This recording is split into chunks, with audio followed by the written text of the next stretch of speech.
തിരുവനന്തപുരത്ത് അമീബിക് മസ്തിഷ്ക ജ്വരം സ്ഥിരീകരിച്ച് ഒരാഴ്ചയായിട്ടും രോഗ ഉറവിടം വ്യക്തമല്ല. രോഗബാധയുണ്ടായതായി സംശയിക്കുന്ന കുളത്തിൽ നിന്നുള്ള സാമ്പിളുകൾ ഇനിയും വിദഗ്ധ പരിശോധനയ്ക്ക് അയച്ചിട്ടില്ല. ഒരു മരണം ഉൾപ്പെടെ 9 കേസുകളാണ് നിലവിൽ തിരുവനന്തപുരത്ത് റിപ്പോർട്ട് ചെയ്തിട്ടുള്ളത്.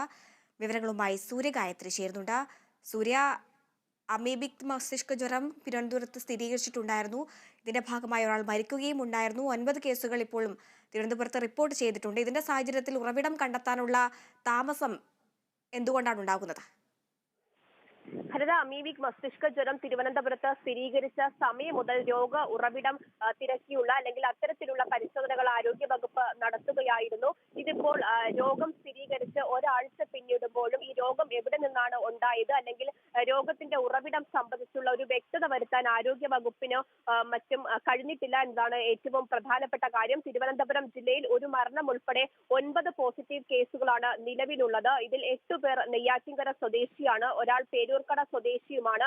ഈ 8 പേർക്കാണ് ഒരേ കുളവുമായി സമ്പർക്കമുള്ളതായിട്ട് ആരോഗ്യ വകുപ്പ് ചൂണ്ടിക്കാട്ടിയിട്ടുള്ളത്. നെല്ലിമൂട് പ്രദേശത്തെ കുളവുമായിട്ട് ഈ 8 പേർക്കും ബന്ധമുണ്ട്. 8 പേരും ആ കുളവുമായിട്ട് പല രീതിയിൽ സമ്പർക്കം പുലർത്തിയിട്ടുള്ളവരാണ് എന്നതാണ് ആരോഗ്യ വകുപ്പ് ചൂണ്ടിക്കാട്ടിയിട്ടുള്ളത്. അതുകൊണ്ട് തന്നെ ഈ കുളത്തിലേക്കുള്ള പ്രവേശനം ഉൾപ്പെടെ ഈ മേഖലയിൽ നിരോധിച്ചിരിക്കുകയാണ്. ഈ കുളത്തിലേക്ക് ആരും ഇറങ്ങുകയോ നീന്തൽ അതുപോലെ തന്നെ കുളിക്കാനൊന്നും ഇറങ്ങരുതെന്നൊരു കാര്യമാണ് ആരോഗ്യ വകുപ്പ് പുറത്തിറക്കിയിരിക്കുന്നത്. മറ്റൊരു പ്രധാനപ്പെട്ട കാര്യം, ഈ പേരൂർക്കട സ്വദേശിക്ക് എവിടെ നിന്നാണ് രോഗം ഉണ്ടായത് എന്ന് സംബന്ധിച്ചും യാതൊരുവിധ വ്യക്തതയും ഈ ഘട്ടം വരെ, ഈ സമയം വരെ ഉണ്ടായിട്ടില്ല എന്നതാണ്. ഇയാൾ സാധാരണഗതിയിൽ ഇത്തരത്തിൽ കുളത്തിലൊന്നും ഇറങ്ങി കുളിക്കുന്ന വ്യക്തിയല്ല, നീന്താൻ പോകുന്ന വ്യക്തിയല്ല എന്ന് ആരോഗ്യ വകുപ്പ് പറയുന്നുണ്ട്.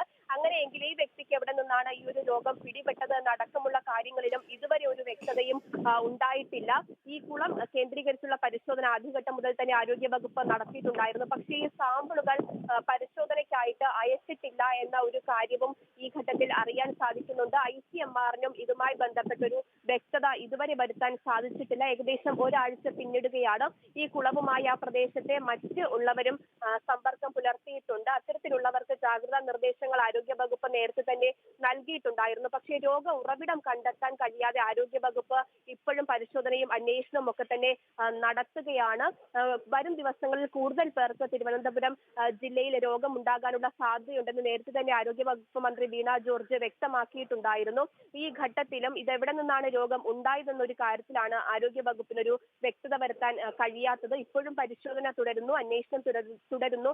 ജാഗ്രത പാലിക്കണമെന്ന കാര്യം മാത്രമാണ് ആരോഗ്യ വകുപ്പിന്റെ ഭാഗത്തു നിന്ന് ലഭിക്കുന്ന ഒരു നിർദ്ദേശം.